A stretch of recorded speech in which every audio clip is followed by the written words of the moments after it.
So this happened in 1976, is that correct? 1976, March 8th. Wow, March 8th, wow. And you were in Arkansas? I was in just outside of Mena, Arkansas at my Aunt Inez's property that she had purchased there with my uncle some 15 years before. And my uncle had passed away. And what had happened was my aunt was leaving to go to Little Rock for hip surgery. And I think, if I'm not getting mistaken, I believe she was having both of them worked on. And my sister Cookie, who's 4 years older than me, was going to go. And because she needed somebody, she asked if somebody would come and basically look out for the property, feed her animals, and take care of things. Would it be possible? So I heard my parents talking to my older sister, and I butted right in because I had time on my hands, free times open and so on, and I was really anxious to go because I knew where her property was located. And it was butted right up against the Ouachita National Forest there. I call it, a lot of people call it Washita, I call it Ouachita. Ouachita, is that the correct way to say that? Yeah. Yeah, well, people pronounce it differently. I've heard it like 5 different ways now, but it's 1.8 million acres. Yeah. And it's a big, interesting place. And I thought, that'd be a time and a half for me. So I was under the assumption I was going to go with my older sister. And the day before, I find out, you can just, if you like, you can go on your own. You know? Yeah. And I thought, what an adventure this is going to be. So I packed up just about everything I could think of that I would need, and, away I went. And I got there, and I got lost, of course, because she's about 7 miles away from Mena in the boonies. And so I finally found her location, and she had like a modular home, and she had 50 acres. And, she had a dog, she had 2 cats, she had 3 goats, she had chickens, she had ducks, and I it just went on and on and on. And, it was just it was a great place to be for me. I mean, I was just I was on top of the world. And so we had talked, spent time together, had dinner together, and she took me out, we walked around her property. And I thought, oh my, this is my place here, because where I was raised, in Toledo, I was raised in North Toledo, out near an area called Point Place, which is near the Michigan line. And we had 2 huge areas of wetlands right next to where I lived. And so my whole life growing up, at a very young age, I was trapping. I learned to trap. And I made money off trapping. And it was just hunting and fishing and being outdoors. That was my life. And I'm actually growing up, my entire life was down in those marshes and those wetlands. Basically we was basically brought up in the woods, and that's where I felt at home. My dad had 3 boats.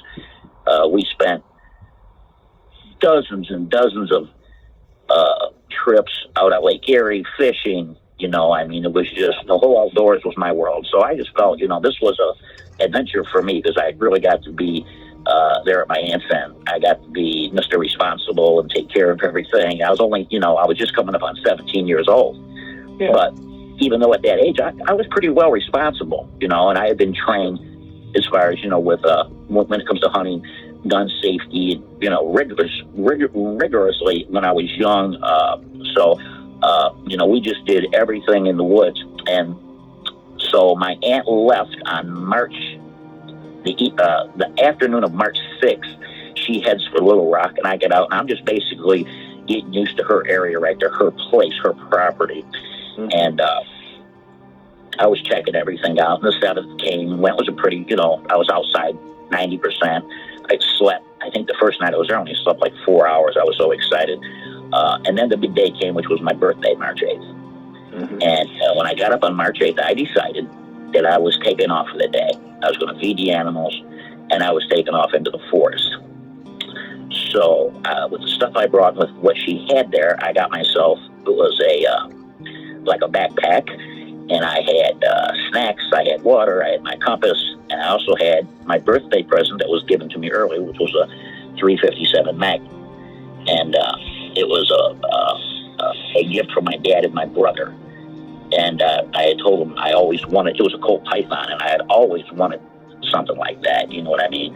And so I was very careful with it. I strapped it on and had my backpack and everything I needed, and got up that morning right around 6:15, probably about 5:30, about 6 o'clock, had everything well underway, had coffee made, filled my thermos, fed the animals, did everything. 6:30, I'm on my way into the forest.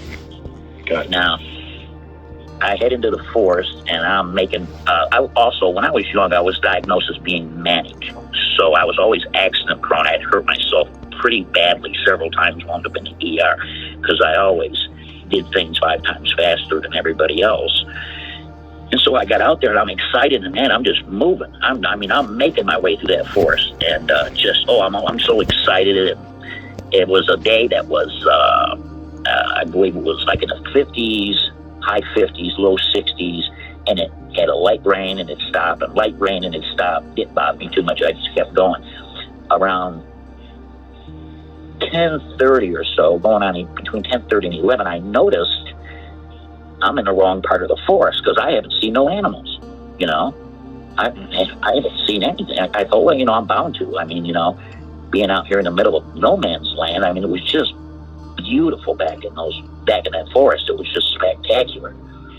And but I hadn't seen no animals, and anyway, I went on my track, and I just kept moving along, and about 12:15, something like that, I make my way to this area where I see there's a very high ridge, and I start heading up it. And over the next half hour or so, I make my way up. I'm making pretty good time. About another 10 minutes, I get to the top of the ridge, and I had heard noise as I was going up this mountain. I had heard this noise, and I'm thinking to myself, that doesn't sound right. There's not a highway back there. Something was strange, and I got up there, and when I got up there, I realized what it was. There was a logging crew working. Oh. So I had seen where they were located. They had been contracted to move about something like 40, 50 acres of timber. Somebody was back in there at some point. I forget exactly what it was, but there was a fire. And they cleared everything out of there and then replanted it. That was their job. That's why they were there. And but I'm up there at the top of the ridge, and I'm looking down, and they're about, I'd say close to a half a mile away from me. And I look, and I step back because there is a deer laying in the crotch of a tree, and it's a buck. Really? And this thing's like 7-8 foot up. And it's in the crotch of a tree. And I'm thinking, whoa. I said, who could have shot this thing? Maybe they couldn't haul it out of here, and they didn't want it to be scavenged or bothered by other animals, so they put it up in the street. Well, wait a minute. How'd they get it up that high? And I'm asking myself all these questions, and I walk up there and look, and God is my witness, it looked like this deer's head was twisted around like 6 times. Oh, my gosh. And I'm thinking, that was kind of strange, very strange to me. I had been deer hunting many times. I had shot several deer, bow hunting and with a rifle. Hadn't quite experienced anything like that.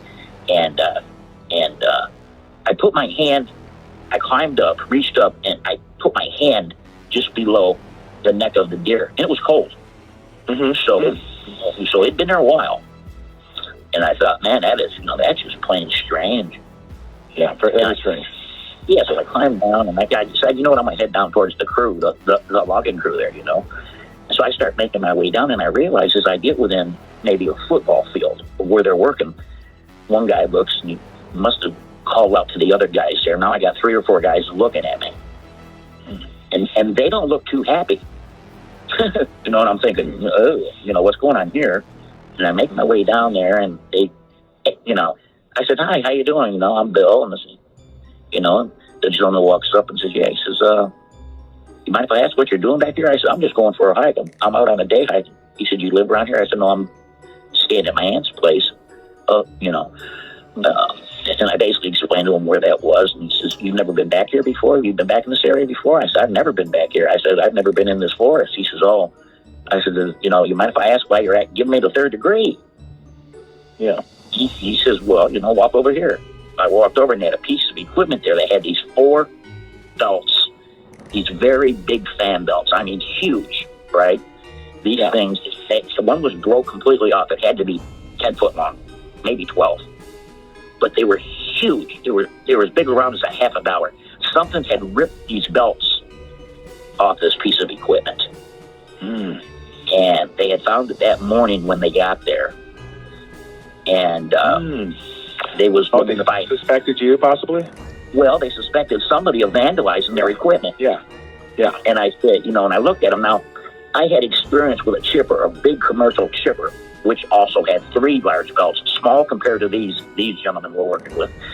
And I said, how would somebody tear those belts the way they were ripped off? How would they do that? And they said, we was asking ourselves the same question. It's almost like you'd have to hook a chain around it and have a backhoe and take off to tear them off, the way they're positioned and the way they're on there. He said, but these belts are $300 a piece, and there's 4 of them. That's $1,200 plus. We're down because we can't run the piece of equipment. And so we're talking. Meanwhile, the gentleman pulls up in a white Ford pickup truck. Now, I believe his name was Dale. He was the foreman. And I had learned just before he got there, the day before that, when they were back there working, there was an injured deer that came in, walked in right into the site where they were, and it was injured, and it was bleeding. And Dale has a rifle in his truck, and he dispatched it. And I had asked him, well, what was it? Was the doe? Was it a buck? Oh, it was a buck. Just everything. He said the reason, and we're talking. He said, but it didn't last too long because somebody took it. And I said, well, somebody took the buck? I said, well, it's kind of funny. I just came from that ridge up there, and there's a buck up there in the crotch of a tree. He said, what? I said, yeah, there's one up there in the crotch of a tree. He said, how far up? I said, well, it takes about 15 minutes, I'm moving to get up there, 20 minutes, but, I can take you there and show it to you. He said, I appreciate that. So him and 2 of his guys and me start heading back up there. We get back up there, and they look at each other. That's the deer. That's the deer. Oh, so, it's the same deer. They had probably identified the antlers it's the same, or right? It's the same deer. He looked where he shot it, the whole 9 yards. He's thinking, how? They're looking, scratching their heads like, how in the hell? Because actually what had happened was, it was probably 40, 50 yards from where their equipment was, back where they parked their vehicles. That's where the deer was. At the end of the day, the deer was gone. Got it. So they're all like, you gotta be kidding me. Did a mountain lion come along, drag it away? Did this happen? Did that? They're scared. They can't figure it out. But he verified that was the deer. And I told him, I said, it's sure cold. It's considered well. He says, they're all looking like, look at its neck. Look at its neck. I said, I thought the same thing. And just as we're talking, there was a sound. And I'm telling you, I couldn't tell where it was coming from, and neither could they, but I felt it. And I ain't never experienced nothing like that before in my life. And they all looked.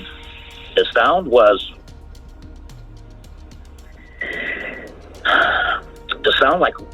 like a low tone growl.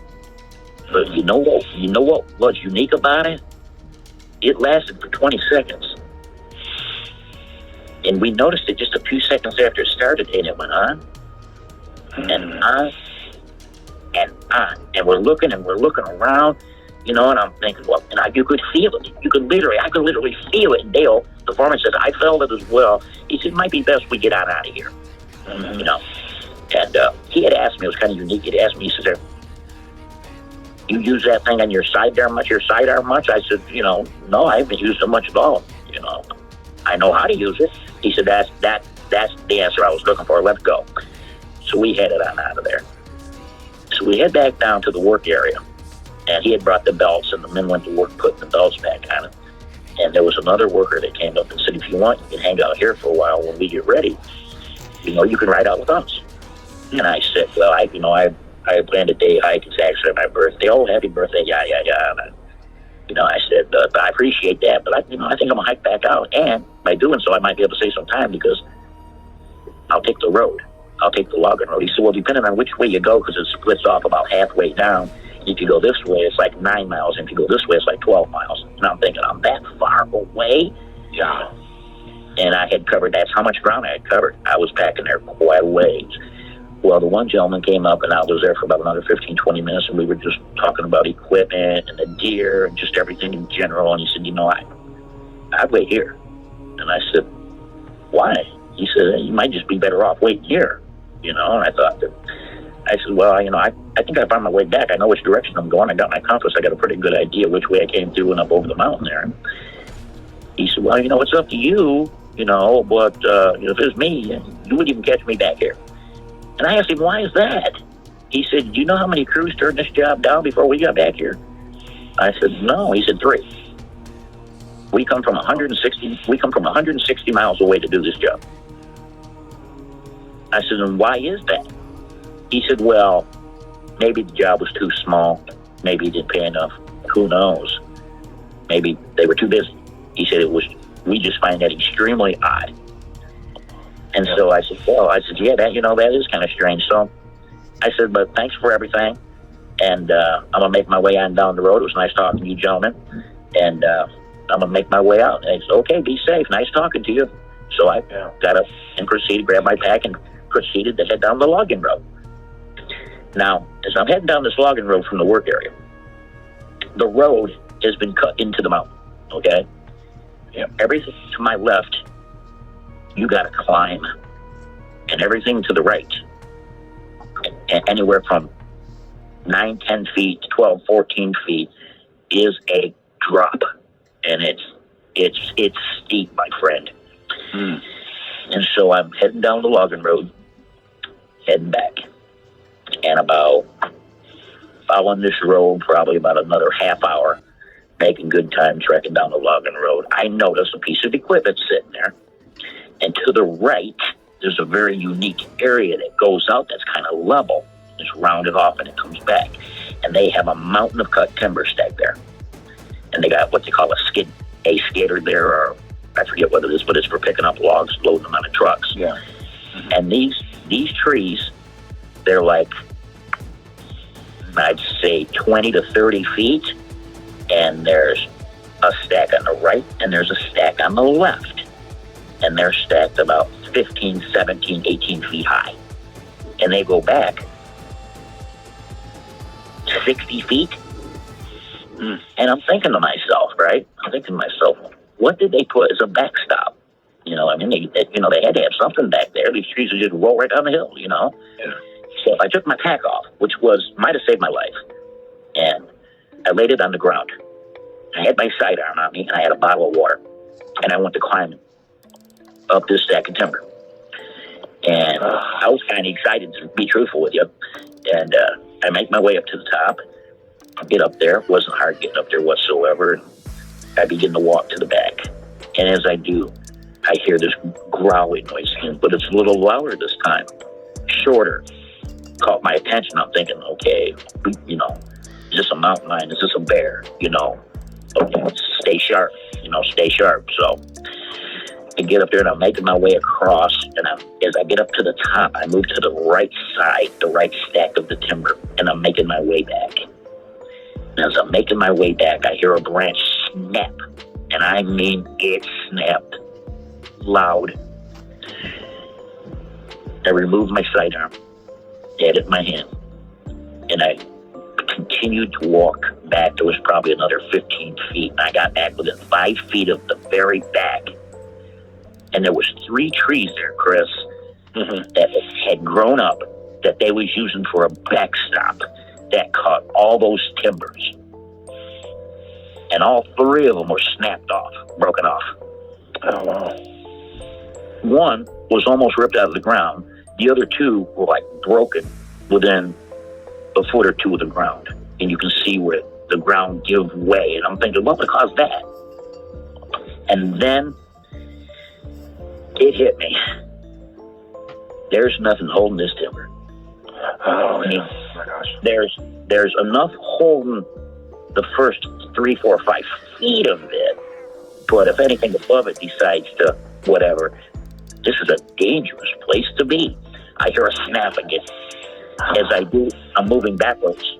I'm moving backwards now. I'm moving to the other side of the cut timber, the whole other side, which is probably 30, 35 feet across, 40 feet. I'm moving all the way to the other side. I don't want to be near where I heard that noise. And then I'm going to make my way back and then down where I climbed up.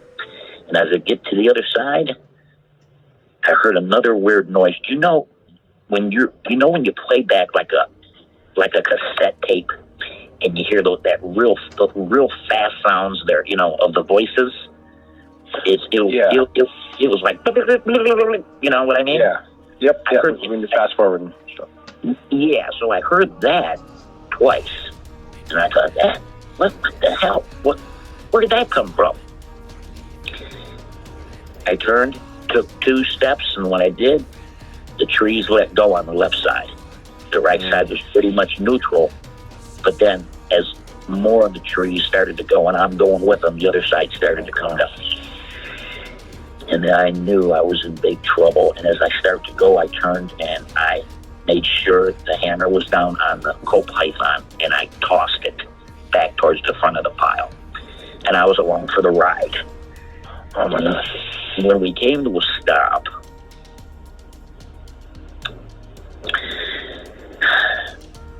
I was laying there with covered by trees, not able to get a gasp of air no matter what I did. I was literally crushed. I had no idea. I knew I was hurt, that I was hurt bad, but I didn't know to what extent. And I'm wedged there, and I got this first tree that's coming across my chest. And it's so much pressure, I can't even explain what it felt like. I got blood pouring out of my right arm, out of my right shoulder, up near my neck. Got a broken foot. I got a broken ankle. I got a broken hand, fractured wrist. 8 or 9 broken ribs, punctured lung. Wow. And, buddy, I'm telling you, I knew right then and there, within 10 seconds of when everything came to a stop, that I was about done. I couldn't see no way of them getting that skidder back there, even removing all the trees that they could with the skidder to get down there and get those trees off of me. I couldn't see how they could do it. And between me and you, I'd added up 2 plus 2, and I didn't have a lot of time. No, not at all. And I remember trying to breathe in, suck air in through my nose. You know what I mean? Mm-hmm. And that I found out I could get a little bit of air. I could get a little bit more air breathing through my nose. So that's what I started doing. And I'm thinking, is there any way I can make a signal? I can't make no sound. I can't yell. I can't do anything. I'm locked in place. And then I heard sound down below me. Now at this point, within 3-4 minutes, I had literally felt like I had passed out, and then came back to. But I found out later on, much later on, after going through hypnosis, I didn't pass out at all. But I heard this noise off to the side, the other side, like I had said, I had heard in the beginning, those limbs snapping and those sounds. And so I heard more sound. I thought, well, you know what? Maybe it's one of the loggers. Maybe it's one of the loggers. And it hit me, no, what would they be doing down there? I mean, as dangerous as this place is, and, the steepness of the mountain, and that don't make any sense. And I'm laying there, and I prayed, because I believe, it's just maybe a matter of minutes, I'd be pretty much done, because my mouth was filled with blood. And so I'm opening my mouth and letting it run out down the side of my face. And that was from the punctured lung.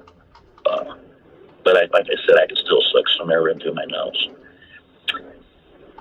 And I'm going to tell you something. What happened next changed me to this moment right now, talking to you on this phone. Because I heard something come up from below. And I'm waiting, saying, it's got to be a logger, or there's somebody else out here hiking. And it got closer and made more noise. And then I heard that sound again. And then I heard it again.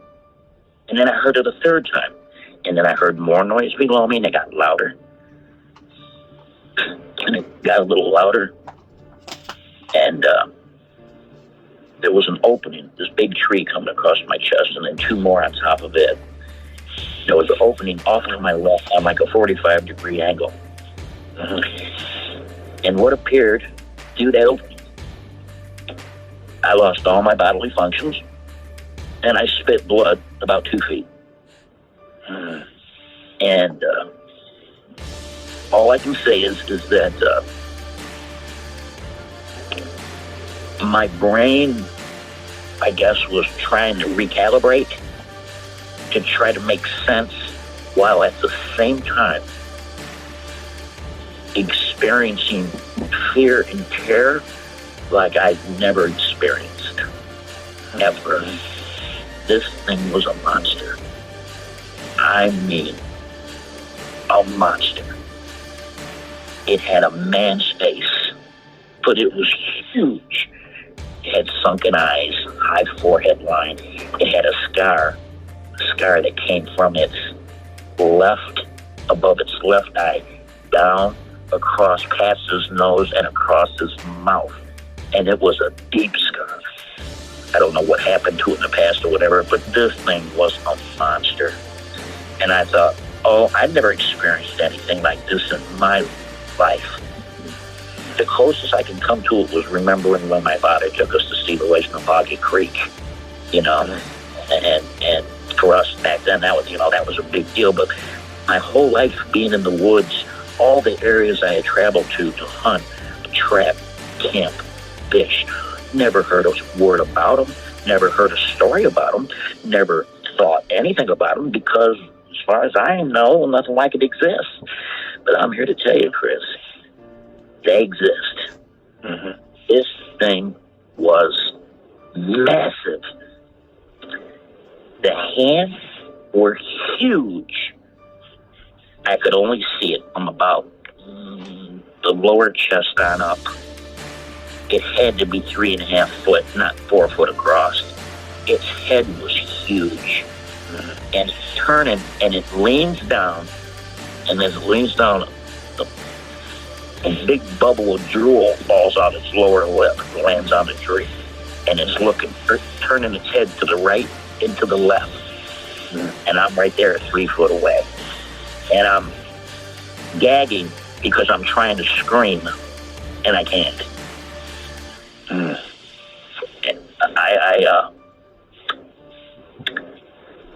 I'm laying there, and I hear a noise. Sounds kind of like a loud rubbing noise. Something's sliding or moving, and it's literally dragging a tree down, and you could hear the tree sliding on down. It moved a tree. I'm thinking,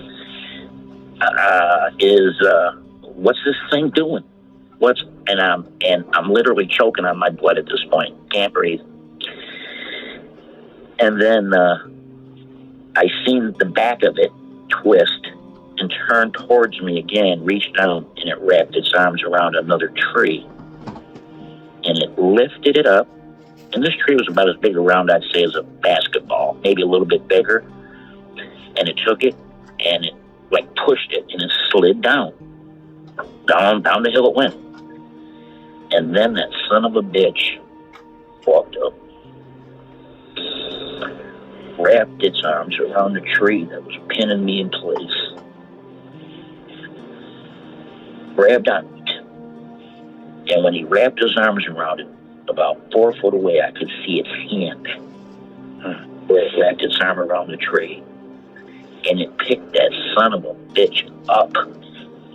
And I'm here to tell you, that thing had to weigh 800 to 1,000 pounds. It picks it up, and it turns sideways and makes a sound, like a grunt sound, and as far as I could tell, throws it, pushes it. And when it hit the ground, I could feel the ground shake below me. But another thing happened at that time. I could breathe. I could get some air. And I'm thinking, oh my God, I cannot put into words the type of fear you feel when you experience something like that. I get a kick out of a lot of these researchers and shows I watch. And say, well, on YouTube, because we're going to go out and we're going to do gifting and we're going to do this and that and the other thing. I believe we're so outclassed by these creatures that the moment you interact with one in any way, if it wants you, it's got you. You know what I mean? But this thing, this monster, this thing was thinking. This thing was thinking. It was doing. And now, my biggest fear was it was doing what it was doing to get to me. That's what had me petrified. When you lose your bodily functions, and you're so scared, you're still trying to go. You know what I mean? But after that last tree, it moved about 2 steps because again, there's trees down below it. That's what he's walking on. His trees that had slid down, and made that sound again. And then I heard it from another distance away, the same noise. Now, a vehicle. I hear a vehicle. And it turns out 2 of the loggers were coming down the mountain. When they got to the stack of timber, they seen my backpack. It was laying right there next to the road. There wasn't a lot of places to put it. And they stopped. And they got out and yelled, "Hey, where you at?" I heard them yell that. And meanwhile, I'm trying to make a sound. I can't. I'm trying to yell anything. I'm here. Help me. I can't make no sound. And I don't know what's happened, but what happened was one of the loggers climbed up to look and yelled to the other logger, "Oh my God, we got a slide here. These trees let go." And then I find out later on, of course, he had made his way across the pile and got about 3/4 of the way to the back, and I heard him yell, "Oh my God." And then I heard him, the next thing I heard him say was, "Go, go, go, go." And the truck tires out. What in the Sam? And then it hit me. I wonder if he's seen what I seen. I wonder if he's seen what how could they leave me? How could they do that? I'm telling you, I am messed up bad. And then the truck tears off. But about 3-4 minutes later, the truck comes racing again. By sounds like it's going back up to where they were, because there's no place to turn around, of course. So they had to go down, find a place to turn around, and then race back up. That's what they did. And they got the foreman and a total of 6 of the guys came back down 2 vehicles with a rifle, got up there and hiked back there, and basically found me. And between them and the volunteer fire department and about 20 other people, including the pilot that flew the helicopter, who was helping the loggers, got me to the closest hospital. Basically saved my life. But the gentleman that came up, they had climbed up on that stack of timber looking for me. Seen what I seen. Yeah, it sounds like it. And come to find out after, I learned afterwards that, he had heard about him being in the area. He had never witnessed one, never seen one. He had heard about him being in the area, and he had told me later that he thought that maybe 1 or 2 of the other crews that turned down the work because of that, because they had several incidents in that area in the last several years. But when you go through that, and you have to live with it your entire life. I've been through 20 doctors, more than 20 medications. I take 2 medications for PTSD. When I sleep, I literally pass out. I don't go to sleep because my sleeping disorders are so bad. But 2 years after the incident happened, it took me about a month to tell my father. My father is a roughneck, worked in a factory his whole life, come from a poor background. And I told him what happened. And I'll never forget, because I had great reservations about opening my mouth to anybody. And he walked up and he put his arms around me and said, son, he said, what? Like they say, what don't kill you makes you stronger. Keep it to yourself. Just, I believe you, but keep it to yourself, because I literally, so help me, feared being put in a rubber room And that's even after I had a witness, that seen what was actually there. Well, it wasn't the only one. There was 3 of them. Which there was one about 5 foot tall. There was one about 6.5, 7 foot tall, and then apparently that one that lifted the moved the trees. The gentleman said had to be every bit of 9 foot tall.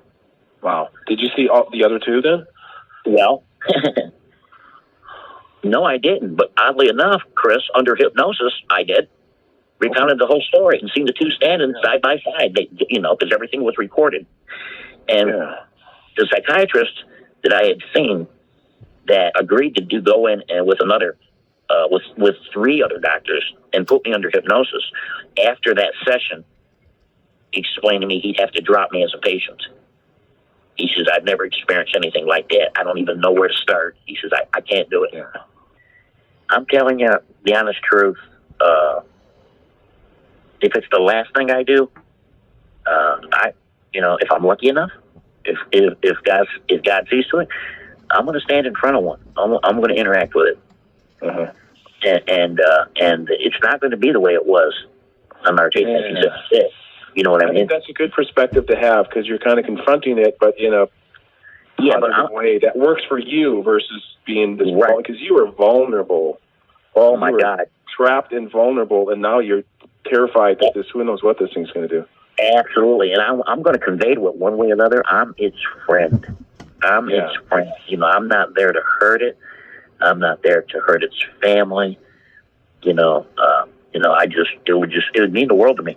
And I went for 10 years wishing, my whole life that incident never happened that day, and also fight with the idea of I wish I could stand before the thing that lifted those trees off me and tell it thank you. But